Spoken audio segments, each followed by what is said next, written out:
right, well, let's get cranking. All right. Good morning, everybody. It is Wednesday, June 4th. We got three more lessons here. 64 traits of great entrepreneurs. We got trait 31, 32, and 33. Let's go.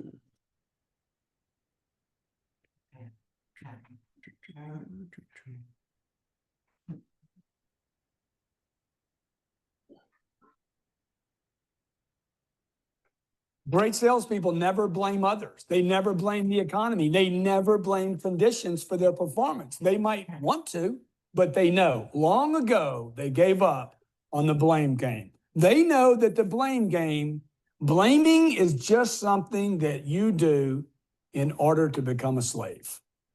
Don't blame. It doesn't work. It just ties you up in shackles. The greats are big on responsibility. They didn't get a deal, they don't blame it on the customer. They didn't get a deal, they don't blame it on the banks. They don't get a deal, they don't blame it on their manager or their product or their price or their offering. They're not little bitches. They're great. Okay? They're big on accountability, big on the buck stops here. They let politicians talk about the rhetoric, while the great salespeople, the real producers, the real people, the real deals say, hey, the buck stops right here. I didn't get the deal. I didn't get it because of this. And that's how they get great, because they don't pass the buck on. It's their responsibility. And that's how they get great and stay great. Be responsible, be accountable, and don't blame anybody else. It just makes you a slave.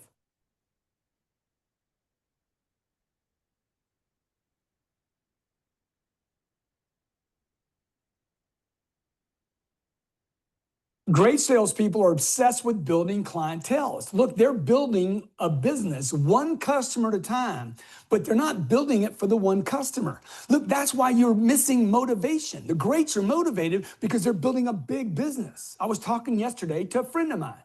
Look, man, you got to think about how big you can build this, because that's where the motivation's at. When you're thinking about, I'm going to go get 10 deals or 20 deals, or you got to think in terms of getting thousands of deals that get you so excited that you're like, oh my God, I'm building a business, a business here that will grow and live and have a heartbeat and a continuation and survive no matter what happens. And all of a sudden, you're going to find all this creativity just bursting out of you, this greatness that sits down inside of each of us is many times just covered up because we don't have the right size goal. You're building a business, okay? Each customer is an integral part of building this business. Build for the long term, not just for this week or this month, and you will be great. You'll find greatness and you'll build a great business.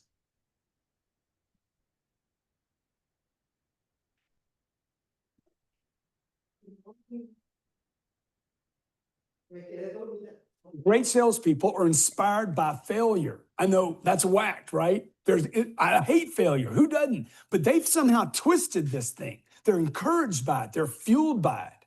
Recently, I lost a client, okay? And I remember when I hung up the phone, I'm like, dude, this guy's got me into serious inspiration here, because I hate failing. I hate it, and I know it's not good for me. And so what do?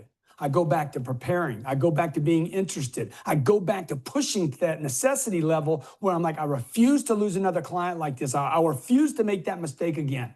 Look, everyone hates failing. You should hate it too. But don't just hate it, learn to use it. That's what the greats do. They don't like it. They don't want to fail. They'd love to win with everybody, but they now use that as wood on a fire to blow this fire of greatness up so they're inspired not to let it happen again. Also, with that sold customer that I lost, it might be a failure. It serves as inspiration. Don't think I'm taking those people off my list, okay? I'm going to go back and figure out how to put them together and build them back into my clientele and put them back into my business. Man. Yeah. If you figure out how to use your marketing and get these traits on video, on your content, people are going to love you, right? People love a good story about how, you didn't let things bring you down. You took action, you took control. You got to control what you can. So get in front of the camera, show your story, tell them about how you failed at this particular thing and how you overcame it. People love that, right? It's reality TV. That's why reality TV like grew so big back in the 90s, early 2000s, because people love a good story, a good comeback story, right? If you get good at telling those stories on your social media, you're going to freaking kill it. You're going to crush it, and you're going to be building that clientele. You're going to have them like salivating at the mouth for you, right? Hey, what's Sean doing today? I got to check it out again. Oh man, he's talking about the industry, what's going to be coming up. He's a leader in this industry. We got to see what he's up to, right? So get in there, always get on there, promote, promote, promote. Let's go. Boom. Do it. Yeah, Do it. do it. Do it. The chase. Awesome. Yeah, right. Who's in control of your life? You are. So don't make excuses.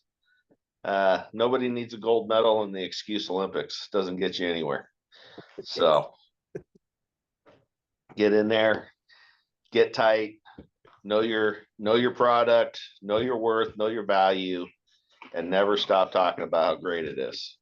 I mean, I'm looking at this growing team that we've got here over the last 12 to 18 months, and it's an incredible amount of talent and passion all coming together to do something huge. And we have a meeting today with a $40 million business. So, big things are coming, guys. Yeah. Awesome. All right. Anybody got anything to add before we jump off? No, we're good. All right. We'll see y'all in about 20 minutes. Thank you. See ya.